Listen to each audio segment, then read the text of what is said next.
All right, good evening, everyone. I'd like to call to order the regular scheduled meeting of the Guilford Selectboard on Monday, July the 25th. It's 6:30 in the evening.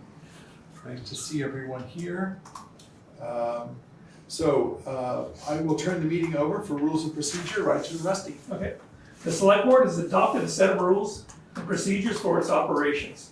They are here and on the chat line. These rules ask that everyone present at the meeting conduct themselves in a civil manner. Additionally, on every chair and on the chat line, there is some basic information which includes how to contact the Select Board members, how to secure a spot during the community's comment portion of the meeting, and how to get onto the agenda, how to communicate with the board via mail or email. Thank you. Thank you, Rusty. So I think I'm going to choose to do changes of order to the agenda next, because we would normally be welcoming the public, and the person that who's here, supposed to be coming is not here yet. Well, he was going to be Zooming. Well, that and means so, he should be here. So Jeff Lederer? He's not here. No, okay. So I have a few changes to the agenda. So if you don't mind, we'll move the community comment period down a little lower, depending on if Mr. Lederer appears. But I have a few other changes as well, and I'll run through them all and ask the Select Board's okay on this if we can. Let's see, 7A, old business, traffic safety in Algiers Village. I'd like to table that discussion till our next meeting. Then what's currently under new business, 8D, review of fiscal year activities. I'd like to move that to the top of the new business list. So that will become the new A. And then the current B, the Select Board is to vote to authorize the Guilford Center Village Designation Renewal application. We will table that. We approved the application at our last meeting, and we don't have the application right now, so we'll table that for this moment. And then I'd like to move the communications section, which is number 12 on the agenda, up in front of other business. So it would come after the warrants. So are those all acceptable by consensus? Yes. Yes, okay, thank you very much. Then I think that we'll move on to, I will take an opportunity to welcome the public, welcome the community comment period when we have our guest here. Let's move on to number 5, approval of the minutes. We need a motion to approve the minutes of July I will second. 11th. All right, and then Veranda got that. I'm sorry. Richard and Veranda moved and seconded to approve the minutes of July the 11th. Is there any discussion here at the table? Well done. All right, I will take a roll call. Rusty? Aye. All right, Michael? Aye. Richard? Aye. Veranda? Aye. And Zan says aye. Those are moved and seconded and approved. Thank you very kindly. So then we'll move right on to the section of the agenda called the updates and discussions. This is the part of the agenda in which we connect with our various departments in the town to make sure that we're just learning and knowing what's going on. So we have a regular report from the highway department, and Dan is here this evening. Good Nice to see you. afternoon. Hi, Dan. Well, we started our project on Kachuk Road and Butternut Hill. Last week we cut trees, and it's a grant we got for stone line ditching for both roads, and that's where we've been working. We started grading a little bit last week. We're finally getting a little moisture so we can touch up some rough spots. Then of course you get these heavy downstorms. It washes your ditches, so we'll be doing that for the next couple of days. Other than that, we're staying busy, and the tractor's broke down right now again, so I'm just waiting for parts, so. Then Jimmy will be back out mowing roadsides again. Okay. All right. Anything else? But other than that, about it. Thank you, Dan. Thank you always. How are you all doing in the heat? Well, we were pretty hot chipping brush last week. We made sure we drank plenty of water last Thursday. It was hot, so. Are the vehicles air conditioned? Yeah. But when you're outside chipping brush, Right, the only air conditioning you got's the shade of the trees. right. Thank you, Dan. Thank you, Dan. So next, we'll have a report on the radar speed alert signs that have been put up in the town. They've been up, would you believe it, already a month. So we have some data that Sheila's going to share. Very exciting. I'll just show these. I'm not gonna put them up, but, oops, let me just get somebody else. So we have two signs, one by D&E Trees, now it's called Baldwin, right? So going southbound. And in the month, we've had a total of 33,286 vehicles go by.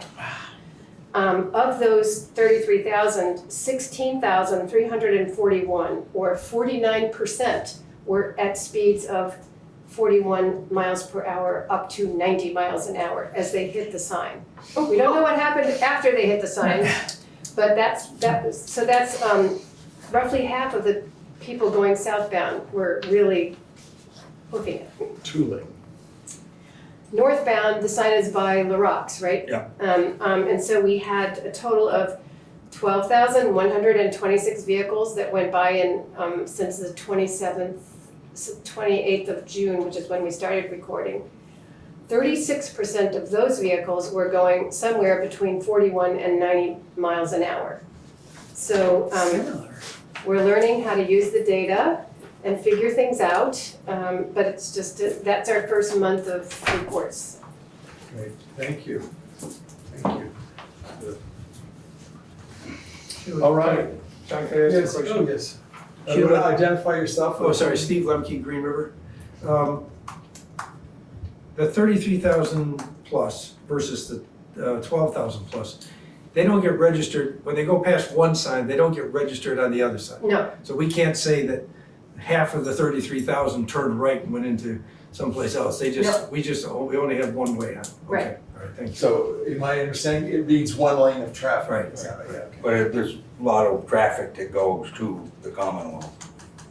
I mean, while you're working, that's why you get so much high car volume. Aha, so it's reading those cars, the data's coming in, even though they might turn on Paul Road Yeah, there, I yeah. see. Before the sign's just south of that. Yeah, Okay. just below it, Yeah. right just below the welcome to Guilford, Yeah. Algiers. Okay. Interesting, well, we'll be learning and watching more and learning how to use that data to our advantage as we go forward, we hope. All right, next on the agenda is a report from the Cemetery Commission, and I see that Nancy Detra is here. Hi, Nancy. Please, talk to us about the Cemetery Commission. Let us know what's up with you all. I'm gonna turn lights on just a little bit. Oh, sure. I make it a little cooler in here. you need to unmute. Unmute, Nancy. I thought you had muted me. Nope. No, okay.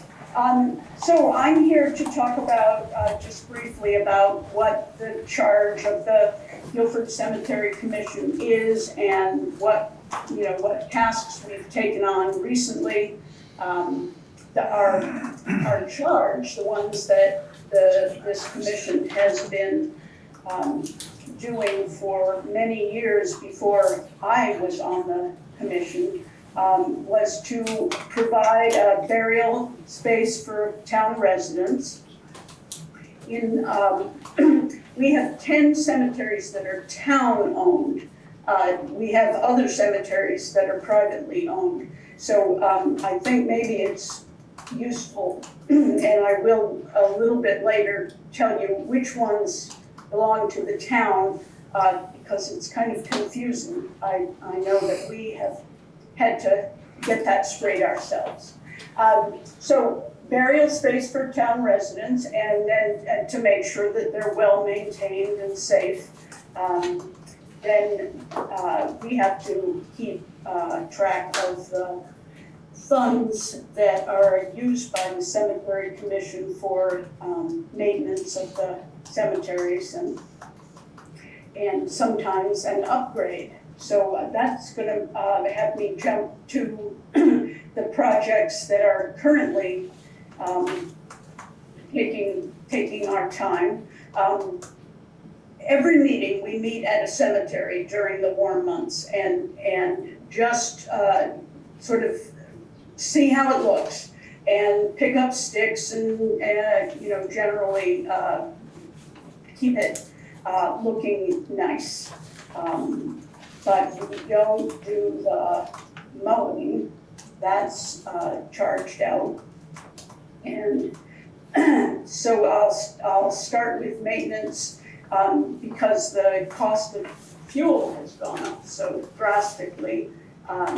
We've seen really significant, let's see, the summer of 2019, we spent about half what we were spending in this current year, or will spend. No, that was last year, from June 6, 2021 to June 6, 2022, was $3,440 to get 4 cemeteries mowed, and that's a big job. And I don't know how many times in the season he does it, but it always looks very, very sharp, very clean, and well mowed. So we have a couple of people that we pay to do that work, Peter Hannon and Mary Jo Gaines. She does 1 cemetery and Peter Hannon does 4. So then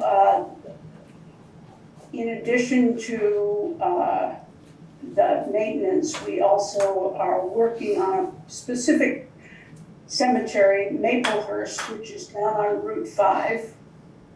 And it is currently our cemetery that we think of as a still open cemetery. In other words, there are sites that can be bought there. Other people who have family in some of the older sites can still be buried next to their relatives, but Maplehurst is what we consider our open cemetery. So for new people who are not connected somehow to a historic cemetery, we would encourage them to consider Maplehurst. And we, I don't know how many of you have looked at that cemetery, but it has gone from having a veranda, I see if I get this right, veranda's on the committee as well, as you know. But it had a wooden fence that came down years ago.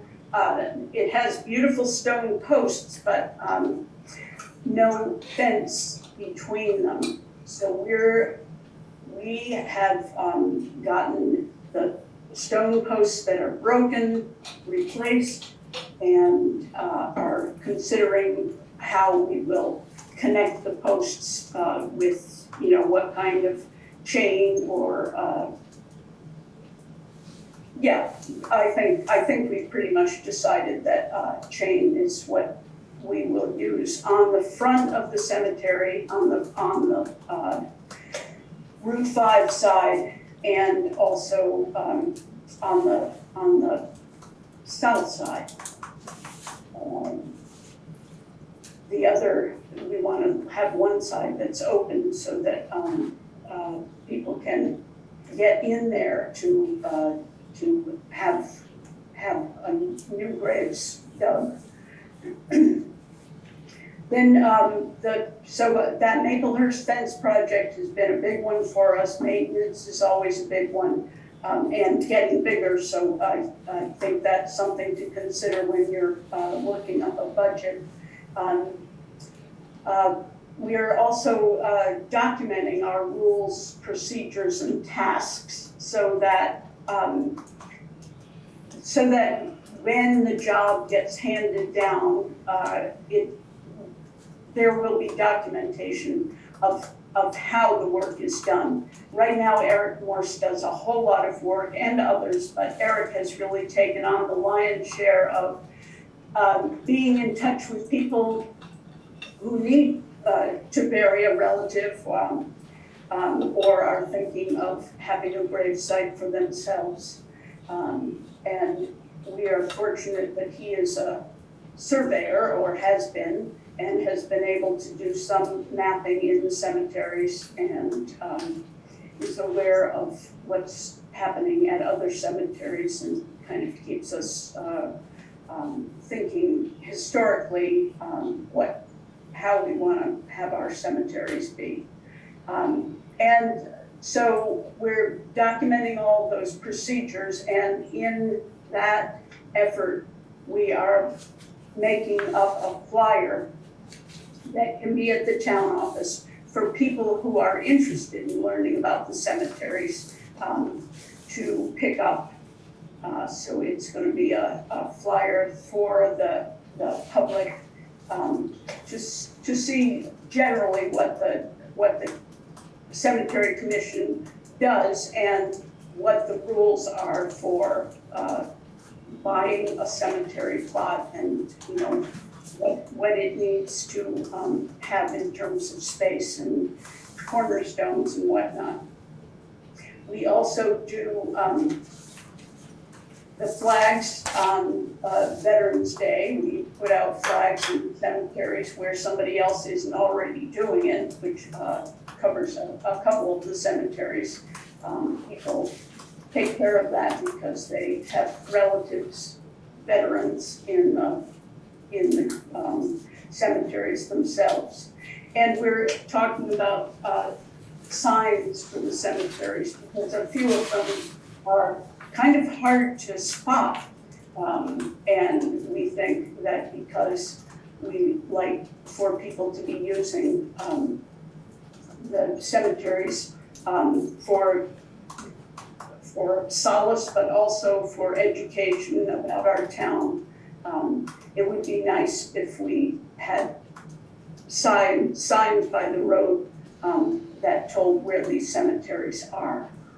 So we've been coordinating with other towns. A couple of us went to Halifax to see what they're doing because they have a new cemetery commission that's just trying to get off the ground. And we also, Eric went up to Townsend and did some looking into how they maintain their cemeteries. And that's, and the town cemeteries are Maplehurst and Elmhurst. Elmhurst is right behind Maplehurst on Route 5. Then there's the Lee Cemetery on Lee Road, Carpenter Cemetery up at the top of Carpenter Hill, Blanchard, which I've forgotten which one that is, Weatherhead Hollow Cemetery, which is just off of Weatherhead Hollow Road. I think it's on Carriage Road. Carriage Road, right. Okay. And then there's Wilkins Hill, which is very hard to spot, but it's on the Stage Road. And then Stark and Billings and Grohl. So Stark is on Green River Road way down south, River Road. And Billings and Grohl are both on Packers Corner, right?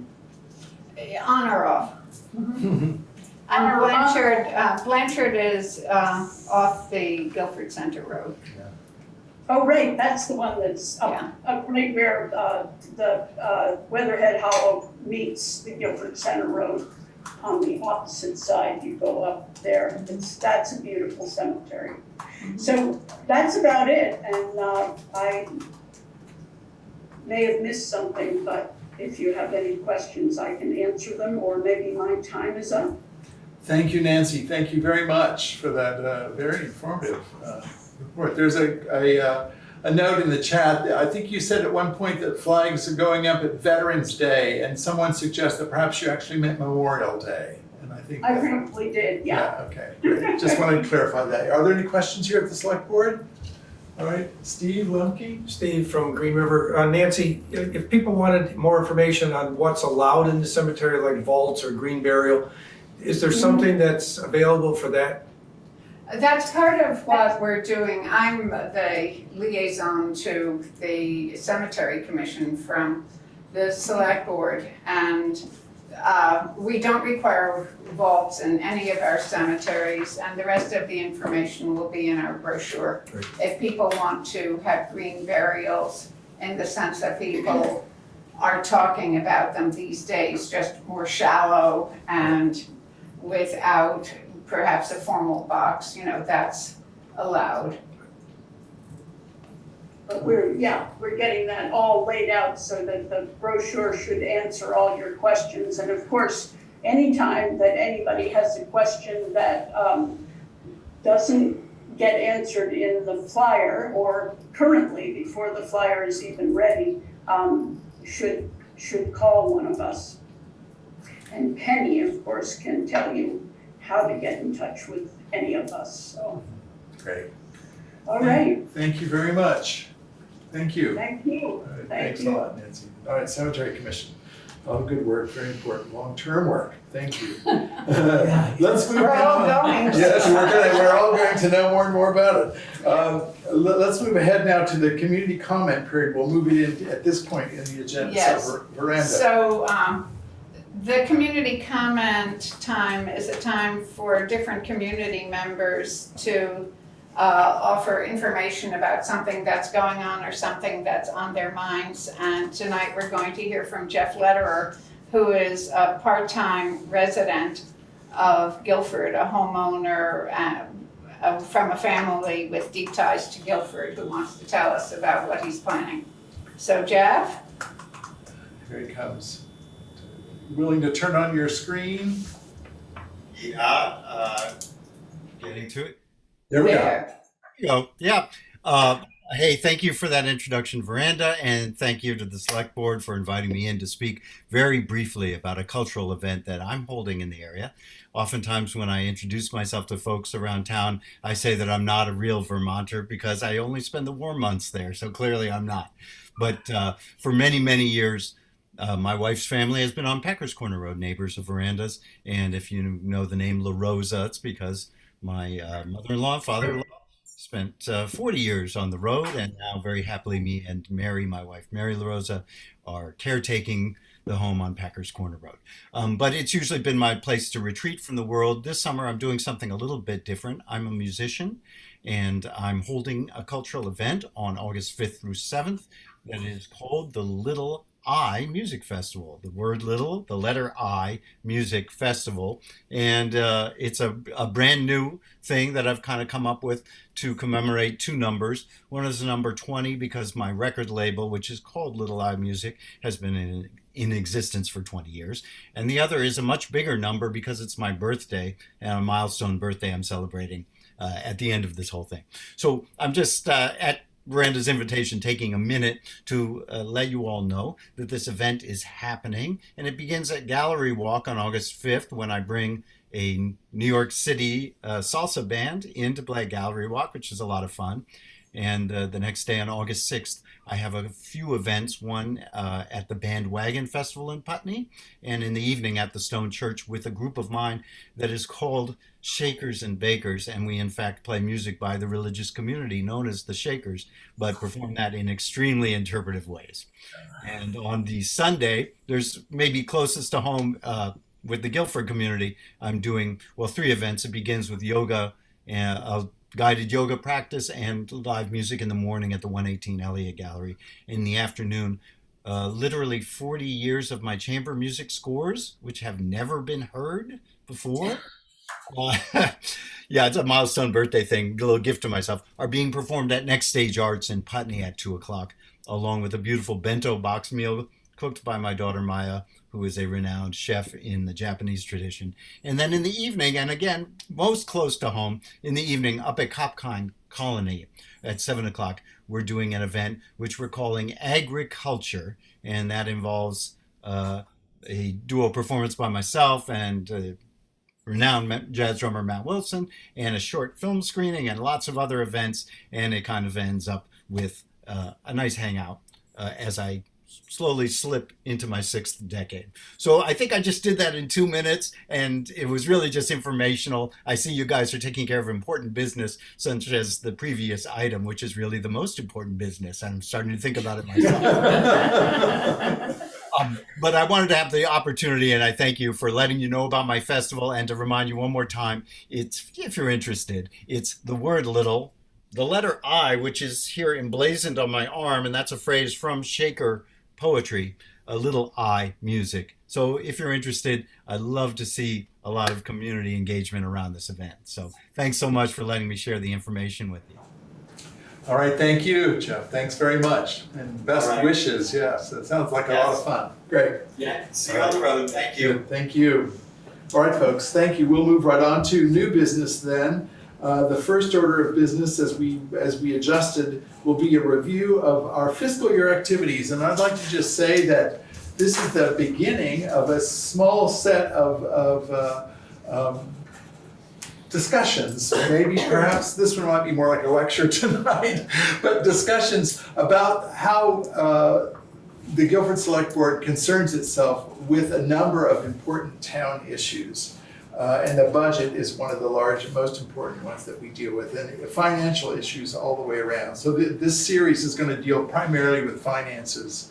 It's a lot of what we do, it's a lot of what we care about, a lot of what we pay attention to in the town. So I've asked Sheila to prepare some remarks.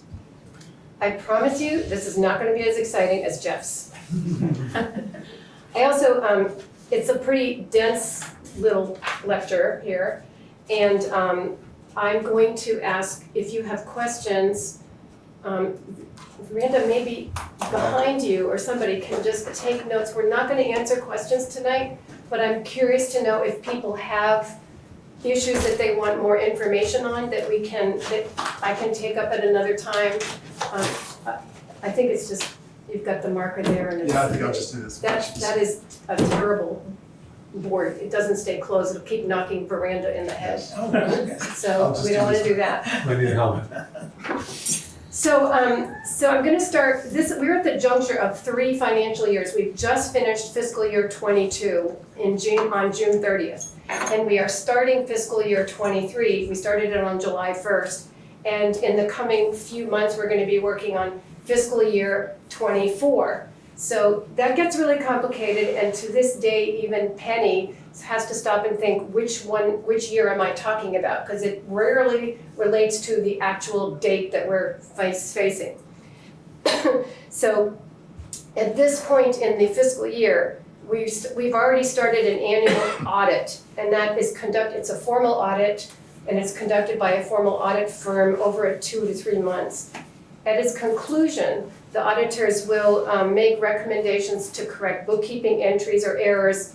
Those recommendations are studied by the town administrator and then the treasurer, and assuming that everybody's in agreement with the auditors, figures are amended and finalized and presented to the select board for final adoption. After the review, the professional auditors then give us a completed report, and then we submit the report to the town. At this point also, we're looking at data. We're looking at how to look at fiscal year 2022, find actual and budgeted, and then and then we're going to compare that to fiscal year 21. So we have history that stopped last June, history that stopped this past June of 22, and then we're going to look and see how we can use that in the fall for looking at fiscal year 24. Why fiscal year 24? Because we did fiscal year 23 last November, December, January, and fiscal year 23 was approved by the town at town meeting.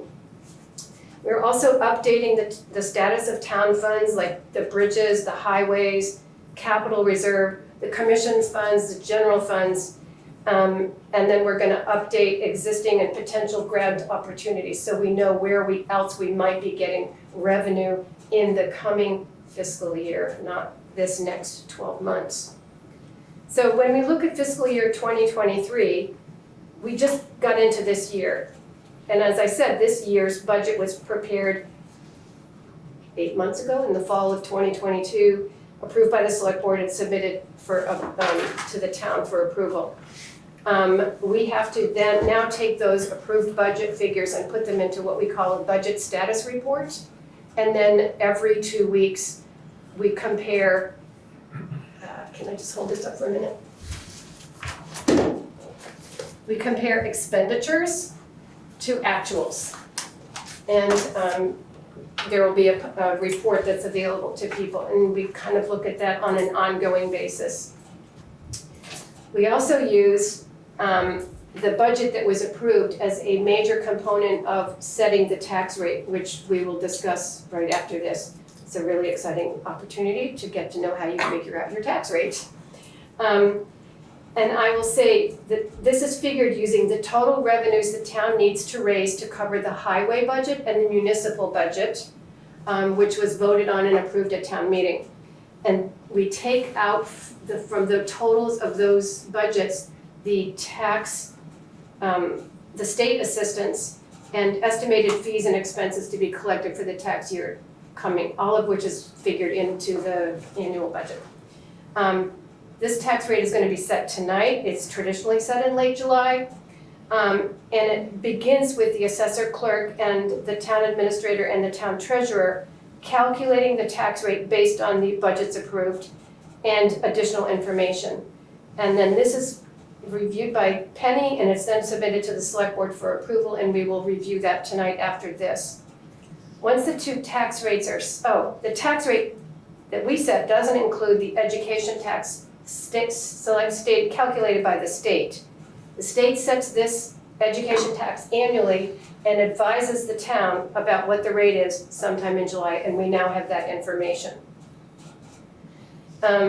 Once this tax rate is approved tonight, the town then issues tax bills to Guilford property owners, and payments are due by October 15th of every year. I want to share, do I do the tax rate now or when we approve the tax rate? Let's wait and do that. Okay, I'm going to share, we have a 5-year or 7-year tax rate history. We'll look at that in a minute.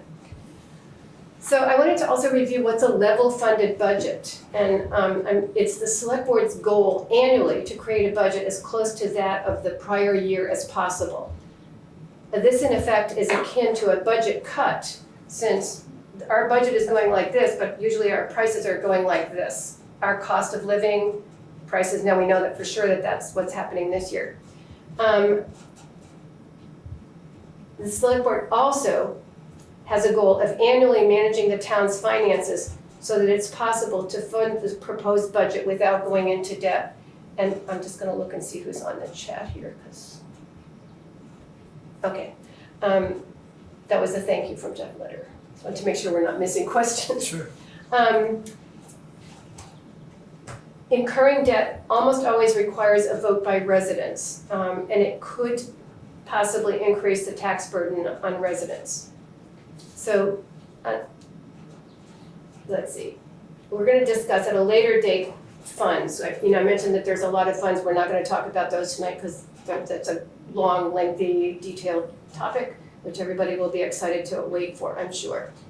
Also, at this time of year, we look at upcoming capital projects according to the capital needs assessment that was done a few years ago, and those projects are prioritized. And approximately every 2 to 3 years, the whole capital plan is updated and we review it to make sure it's current, still applicable, do we need to do something new? Okay, so that's this current fiscal year. This fall, we start working on the next fiscal year, that ends in June 30th of 2024. The work is based on verified data from fiscal year 2021 and 2022 and represents estimates of what's going to happen 18 months or so into the future, which, as we can tell from this year, is a hard call. We have the actual data and it's put into spreadsheets. We have to look at delinquent tax revenues, because if some people don't pay their taxes, we have to kind of estimate how that impacts the taxpayers who do pay taxes, and if we're going to have a major shortfall, because of unpaid taxes. How does the town deal with that? State and sometimes federal grants are studied to determine the probability of securing funds to cover some municipal and highway projects. And we also look at our reserve funds to see if they meet the stipulations that were set out when those funds were created, and to see if the town can or must draw down some of these funds. For example, during the first year of COVID, the Finance Advisory Committee and the Select Board recommended that the town not fund a couple of funds that we usually not put money in, raise tax money to contribute to funds that we normally contribute to every year. The town agreed to not raise those monies in that year, and we reduced the taxes by about $250,000. The revenues that we needed to raise by about $250,000. I don't remember the exact figure. So that is looking back, looking right now, and looking to the future. A lot of fun, right? Back to the future. Thanks, Sheila. Thank you. Are there any questions from the select board? This is what we inundate ourselves with at every meeting and over time. So, but perhaps, are there any questions in the community? I have one other thing to say is that if anybody's interested, I have a document that shows that we really have maintained taxes at this level. Generally, a level funded budget is considered, if it's 4%, if there's a difference of 4% or less, then you are level funded. And so we've never, since 2017, gone beyond 4%, and sometimes it's reduced considerably, so. I think Laura has her hand up. Isn't that a hand? No, Oh, sorry. that's all right. Sorry. Okay. All right, folks, I think then that's good. I got off easy on that part. Okay, great. Thank you, Sheila. And if folks do have questions, because we know folks are interested, if there are questions, please be in touch with us and let us know. Richard? I just hope that, I would just like to say that I hope that Sheila's summary there elucidates for those people here and those people on the Zoom, how the select board approaches the budget, the work it takes, and the forethinking and the foreshadowing and the past thinking that it takes and the comparative thinking it takes to produce these budgets, so that ultimately what I'm saying, it's a lot of work. It's a lot of Over immense. Right, over and months. that we do have a schedule, and it's not random work, it's very scheduled work that we work on. And there's a calendar which Sheila just laid out for everyone to understand. Well, and one more detail, which is sort of coming attractions, is that when we start having our line item budget workshops, those are open to the public. I mean, they're warned, and there's no reason why you can't be there with us enjoying the scrutiny. Tammy has her hand raised. Tammy, Yes, so this is pretty much about what Miranda was just saying. A lot of times when you guys meet at 7:30 in the morning or 12:30 in the afternoon, a lot of us are working. yes. Is there a chance we can have some sort of audio tape or video or a way for us to actually see what is discussed and have a record of what's going on? There are a lot of us that would like to participate, but we can't. Yeah, I understand. Yeah, that's a very good question. I think that, I don't know, the meetings are not recorded visually. We might be able, we could record them audio wise, and then people could review them and keep up that way. I don't know. Well, we could actually maybe host a Zoom meeting for people who wanted to.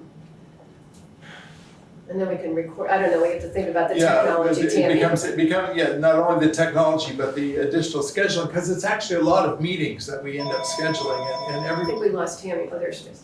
Right, if we did it on a Zoom meeting, that is a recordable meeting. Yes, yes, so that we might be able to do a Zoom meeting ourselves without it being on BCTV. That's definitely a possibility. Right, that would be very helpful. All right. Well, and also perhaps if we, in the series of meetings that we have, perhaps we could schedule one of them in the evening to accommodate people. You know, it would be interesting to know how many people really wanted to come, so that we could adjust our. Because one meeting that's being recorded isn't really going to give the full picture. Yeah, No. It would be helpful if all of the meetings Yeah. were recorded. I understand. Yeah, but point well taken, Tammy.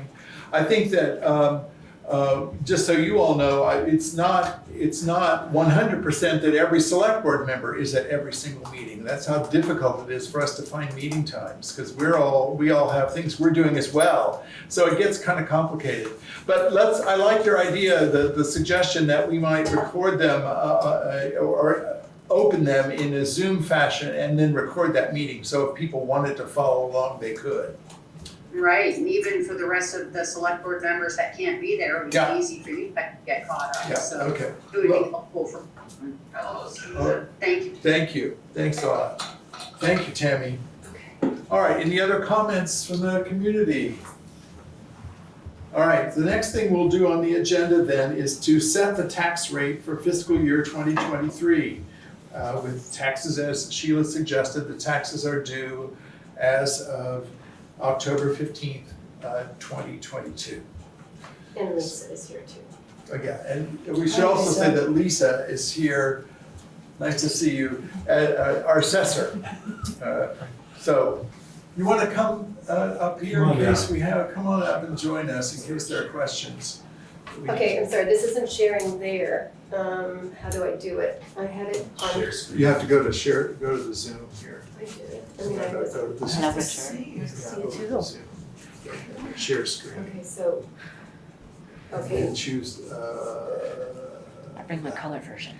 It wasn't Look at this that. dashboard. there you go. Okay, Yeah, now you're good. okay. So what we're putting up on the screen now, folks, is the calculation for which we will be approving the tax rate. And I'll let Sheila walk us through this. Actually, usually Lisa walks us through. Okay, well, let Lisa do Okay. that. All right, so if we start out, you guys can see Article 1 is the highway. That is the figure that was approved by the town at town meeting. So the total highway of 995, 923. Then we get into Articles 2 through 8, which again are articles that were brought up and approved at town meeting.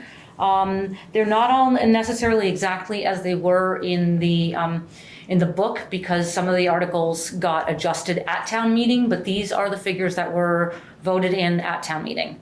Okay, so that brings us up with, well, you can see the numbers right there with the total, and it gives us our total expenses. So that's the number that, we need to be covering. There's our annual budget for the year.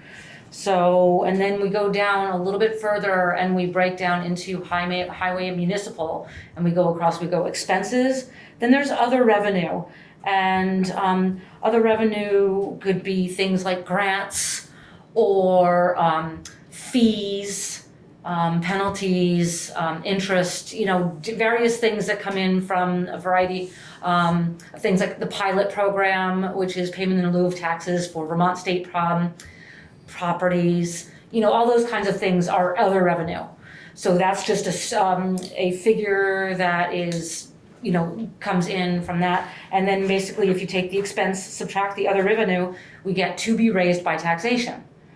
Then we've got the grand list. That is the grand list as was, I updated it actually the day that we did this. This is the most recent grand list after grievances. And then it's a pretty basic, we divide it and you come up with our highway and municipal tax rates. And then. Which are per 1,000. Per 1,000, yes. So 34 cents, 34.20. Per $1,000 of Yeah. value of the property. Then we go down a little further to education, and as was mentioned a little bit before, that is not a number that we calculate or that we really have any say in. That is assigned to us by the state. It is calculated by the state by working with all of the schools in the district, the total budget with all of that, and it is affected by our CLA, which at this time is 0.93 and change. I'm sorry, I don't remember the rest of the figures, but it's 93% and a little bit more. So, so that's where the education taxes come from. And then a little further down, you'll see local agreement. Our total exemptions, again, the total of the voted exemptions are things such as like cemeteries, the Grange, things like that get the fire department, things that get on a contract, 5-year contract that we vote in to be exempted, tax exempt. That is we, as in the townspeople, not the select board. And the number below that is veterans. So again, the state of Vermont gives a $10,000 reduction in property value for the purpose of taxation to every permanently 100% disabled veteran in the state. A number of years ago, quite a number of years ago, the town of Guilford decided to throw in an extra $30,000 per veteran, to making that a $40,000 for each veteran. So, and of course, every year our quantity of veterans goes up, so our veterans exemption is going up. You'll notice that it doesn't divide evenly by 40,000. We do have one property that is half owned by a veteran, and so that's 20,000 in there. And Sheila has a question? No, I just wanted to say that the veterans also, it's veterans who have a limit, a specified income level. So anybody who's over that level is not exempt. In order to get the veterans exemption, you have to satisfy a number of, at least one income limit. It's not all veterans in this. It's actually, and most of it is disability based. Yeah. So Okay, so it's not, if you're not a disabled veteran, you're not. Correct. Eligible It's a for the disability based exemption, program. yeah. And it is something that the VA, Veterans Association, deals with. We do not choose who is or is not approved as a veteran. They have to submit information to the VA, and the VA actually sends out a spreadsheet every year of who is an approved veteran to receive this benefit. So, a question, so that means, if I understand correctly, then that every single veteran who gets opted in by this program, Guilford adds an extra $30,000 to that veteran's exemption. Right. Okay. So, and again, when we first voted this, there were about 6, and we're up to 11 at this time. And so then the next column over after total of the exemptions is you see our grand list value times 1%. So our grand list is per 1,000. And then you add, put in the education rate because this is the local part. And so that's to be raised by a taxation, and that brings up our local agreement portion of the taxes. So that's just kind of a funky little number, and again, so that is because of things that we as a town have chosen to take on. So we are basically, that's how much 67 cents per 1,000 is what each person is paying to kind of cover the taxes of others. No, 0.6 of a cent. 0.6 of a cent. 6.7 of a cent is what is covered per 1,000 to cover taxes that are not paid by other properties and other things that are exempted. So we add those all down on the far right column, and you've got, again, the tax rates from the highway and municipal, and then our education, homestead, and non-homestead, and we get a total, and of course our local agreement, and we've got a total homestead tax rate of 2.4755 and a total non-homestead of 2.3142. I do want to talk for just a second about homestead versus non-homestead. Homestead is if you live in the house or that you own, and you're supposed to declare homestead on or before April 15th of every year. Now, it's interesting because non-homestead is less, so why would people declare a homestead? Number one is the law. And it's, if people decide to try to pay less in taxes by not declaring their homestead, it is actually approved and appropriate for the select board. They can get one heck of a penalty. So something that the select board may wish to consider in the future. Anyway, the other thing is that people who do not have, a lot of it is income sensitivity. People who do not have a lot of income, the state will prepay a portion of their taxes, but only if they declare a homestead. Also, the veterans must declare a homestead or they do not get this benefit. So they can't be part-timers or something like that. They've got to actually live in Guilford. Yes. Lisa, I would add to that every year, people forget to file their homestead tax before April 15th. Yes. And if they should have, they're penalized. So there's a fine that the state levies, not the town, but the state and this is even if you don't file your taxes until October, you do have to file for homestead on or before April 15th. Right, and it's an easy thing to do because you don't even have to go and fill out a major form. You can do it right online, super fast, super easy. And if you're afraid that you might end up with, underestimating what you would pay in taxes and get a state payment for your taxes, and then that would be wrong, just put in that you've got like a high tax, that you pay, that you have a high income, and it won't happen. And then when you file your taxes later, it will shake out, and then you would get any benefits. So do you want to just? Yes, I'd like to, are we all finished, Lisa? Yeah, so this is basically, the numbers again are just, it's a conglomeration from my office, the lister's office, and I work with Peter on this, and then we get Penny to throw in her 2 cents worth, and that's how it all comes to be. So any questions, I'm happy to answer. Yes, thank you. We'll look for questions. I also would just like to note that the tax rate for the coming year is, or the year that we're in, the tax rate is set to go down from the previous year by 3.6 cents per thousand. So is all things considered. That's the non-homestead and. The homestead, oh, I see. See, there's two. Yeah, two separate things, a big black line there. Then the homestead is, the homestead tax actually does go up 1.4 cents per thousand. So, yes, so that's it. So I would take a motion at this point. Let's see. I mean, there's a question, Yeah. Anna, we're gonna come to you in just a second, all right? I'd like to take a motion that we approve this, So moved. that we set the tax rate. Second, thank you, Rusty. All right, discussion here at the table. Anna Klein, see your hand. Hi, Anna. Hi, this is a really random question and I didn't really think it through, but I'm curious.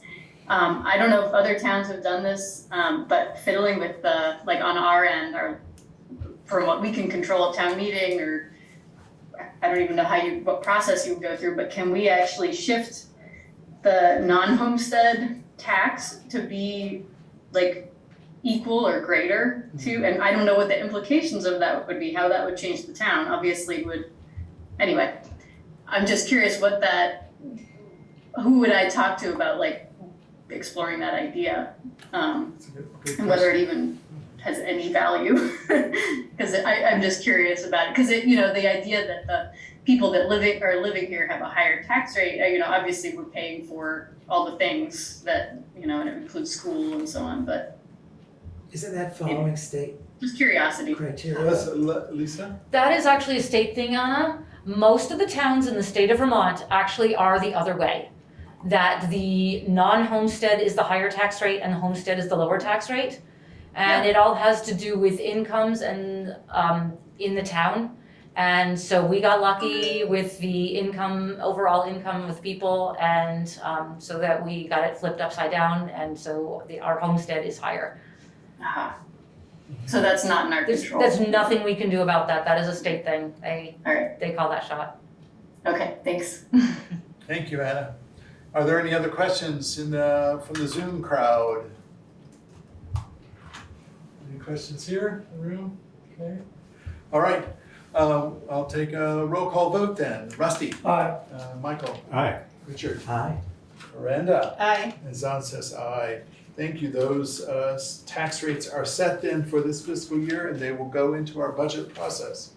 It will become the backbone of our budget process. Okay, the next thing we need to do on a new business is to approve our Thank you, liquor. Lisa. You welcome, guys. Lisa, thanks very much. Good night. Appreciate you. The next thing we need to do in our new business is to approve the liquor license application for the Green River Bridge Inn. I'll turn that to Sheila. This is a pretty standard thing. They just apply for a license, they give the appropriate information. Penny's looked at it all. We just need to authorize them, unless somebody doesn't want people drinking over by the dam.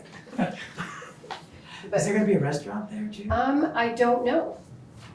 They just are. There's an Airbnb. Oh, Hi. innkeepers. Oh, is it? Oh. So let us get the motion on I'm the sorry, table and we'll Sure. open it up, okay? Sure. All right, so can we have a motion to? I so move. Thank you, Richard. Is there a second? second. Thank you, Michael. A All right. neighbor. And yes, a neighbor. And we're glad to welcome you. Thank tonight. you, Would thank you be you. willing to say your names? Sure, I'm Lee Mann. Bob Mann. Nice to meet you. And you're the new operators? of Yes, the inn? we are. That's right, Bob Johnson, who lives in Guilford, owns the inn, and technically Lee is the hired It's all me. innkeeper, and I do what she says. As it should be. As it should. Correct. Great. Will there be a restaurant Congratulations. there? Thank you. Thank you. Sorry? Pardon? Will there be a restaurant there? We hope so. Okay, great, thanks. Yeah, We'll something, see. yeah, something not a 7-day or even 5-day, maybe a 1 or 2 kind of day, or maybe brunch kind of a thing. And probably seasonal as well. We haven't sorted the details out, but that would be a piece of the goal of having the liquor license, as well as to try to have some number of small events there. You know, Is the inn open now? It is, yes. Great. So is the vision, well, maybe you could just give us like a paragraph of what you see, what you hope will happen there. Well, sure, the goal really was to be able to have, just be able to serve some alcohol to the guests, largely because a lot of the guests arrive and they say, gee, I'd love to have a glass of wine, I have to go back to Brattleboro to get the wine. Dumbfounded Yeah, about so how long it takes to get there. that was an initial objective, was to just be able to offer that to the guests. And then it's a very small inn, as you know, there's only 3 rooms and 1 small apartment that's on Airbnb. So to try to generate the level of revenue that we need at the inn, one of the goals is to have some number of small events, like we had somebody inquire about a 35-person wedding, to have an elopement party or an elopement wedding, or things like this that are, we're guessing, 1 a month, or maybe during the summer it might be 2 a month, but then in the winter it wouldn't happen. So some kind of level like that, they have to be contained because of the level of parking that's available around the inn, et cetera. But so we felt that to be able to offer those kind of things, to be competitive, that we would need to be able to offer some kind of liquor on the premises. And the only way, well, the 2 options were to always hire that out, or to try to go for the liquor license. Our first decision or try was to come to you all and see if we could get permission to have the liquor license. All right, thank you for that, very, Well, and to prevent drinking and driving. absolutely. Encourage localized drinking, yeah. You can just walk over. All right, I guess we can take a vote then. Rusty? Aye. Michael? Aye. Richard? Aye. Miranda? Aye. Zan says aye. Okay, thank you very much and congratulations. Thank you very much. We'll give- Thanks for the yeah, support. that's- Congratulations. Thank you. All right, next on the agenda, we're moving right along, will be to go to the finance, to the warrants. Oh, the warrants, okay. I move that we pay the following warrants. Payroll week 7, 1722 for the sum of $7,067.04. Payroll week 7, 2422 for the sum of $5,869.68.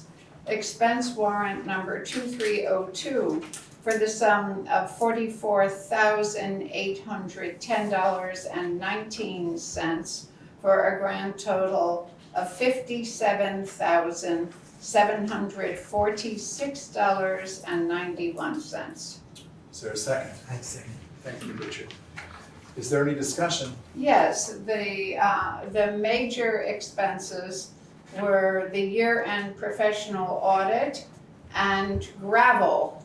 You know, I mean, that's our balance. Good. All right, is there any discussion, any further discussion?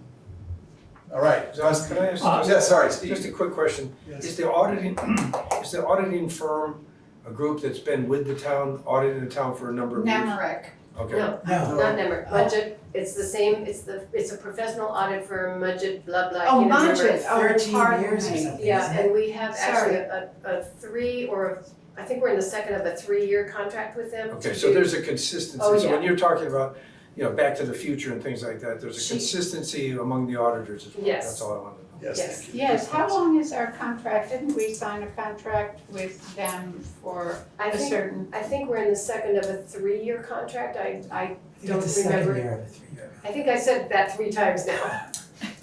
Second of a 3-year contract. I think that's what it is. It's one of those Back to the Future situations. Okay, all right. Answered? Yes. Twice, 3 times. Sorry about that Thank you. mistake. Probably. Thank you. All right, Budget. thank you very much. Now, see now, did we take? No, you have to vote. Okay, Rusty. Aye. Michael, Richard, Aye. Miranda. Aye. Ms. Zahn says aye. Thank you very much. Okay, moving ahead, for our consensus, we will now, we have one communication to read at this point in the meeting before we go on to other business. And I've turned this, ask Richard to read the communication. Okay, we have one communication. It's dated 20 July 2022 to the Guilford Selectboard, and it reads as follows. I received this anonymous letter today. As a Guilford resident citizen and as the co-chair of the Guilford Free Library, I am deeply offended and disturbed to receive an anonymous letter that in my opinion is threatening. I reported this letter to the state police. A case has been opened in concern for an anonymous letter being sent with a threatening tone and sentence. It is case number 22B-100-4371. I am disturbed that the individual or individuals who sent this letter are using what appears to be a threatening scare tactic in regards to their opinion about the Guilford Free Library expansion project. We have legal, respectful, and neighborly ways to agree and disagree on topics in Guilford. This letter is not one of those ways. The public needs to know about this. I refuse to be treated this way. Laura Lawson Tucker. Thank you, Richard. All right, I would like to just follow up on that since we've received it. A number of thoughts and actions have taken place. So I would like to just say 5 things here quickly. We've discovered, because the communication, anonymous as it was received, we've discovered by all members of the library board, which are elected officials, each of them in Guilford.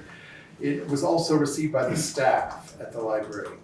It was also received by some members of the select board, not all, and members of the staff, as well as by some members of the Guilford's commissions. It was not received by all members of the select board or our commissions, at least at this point. What we're discovering is that not all the letters arrived in town on the same day. This is a series, so there may be more letters to come.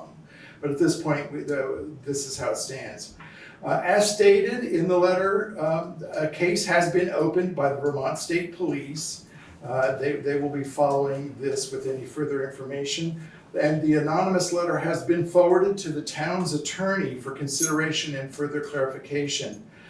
I'd also like to say that because the library is a department of the town and the building is an asset of our community, the select board takes this issue quite seriously and will be following developments.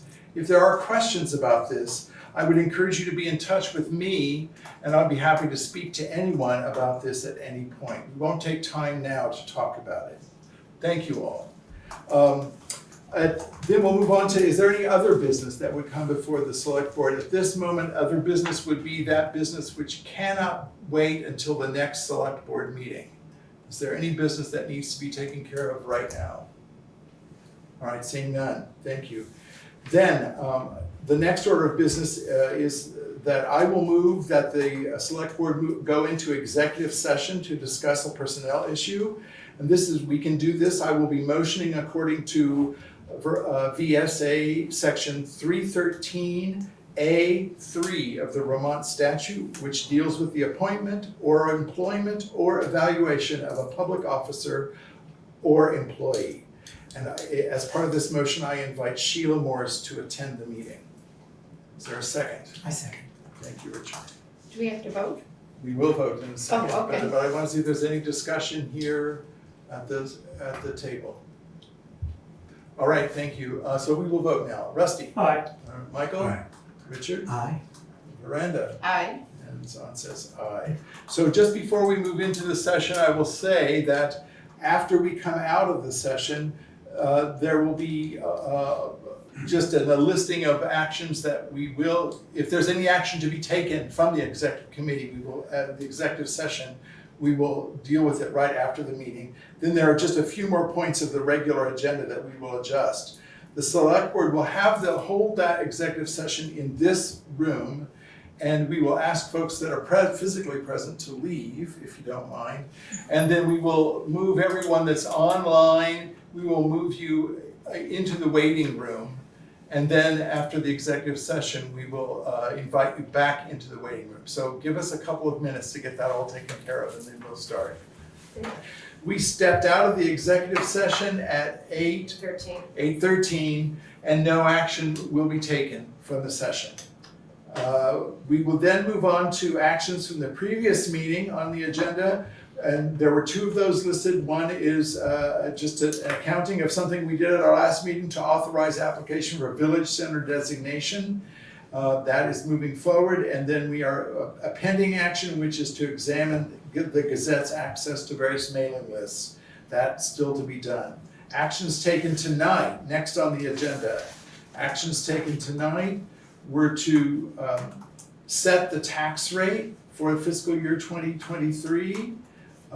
We approved a liquor license for the new Green River Bridge Inn.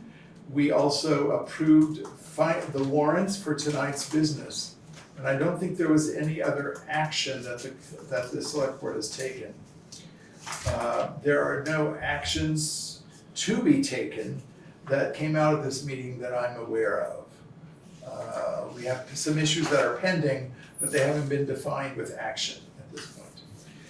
All right, in that case, I would accept a motion I so move. to adjourn. Thank you, Richard. Is there I'll a second it. Rusty, thank you. Thank you. Any discussion about that? Let's. All right, we'll take a roll call vote. Rusty. Aye. Michael. Aye. Richard. Aye. Miranda. Aye. And Zon says aye. Thank you all. The meeting has been adjourned. Thank you very much. See you in 2 weeks.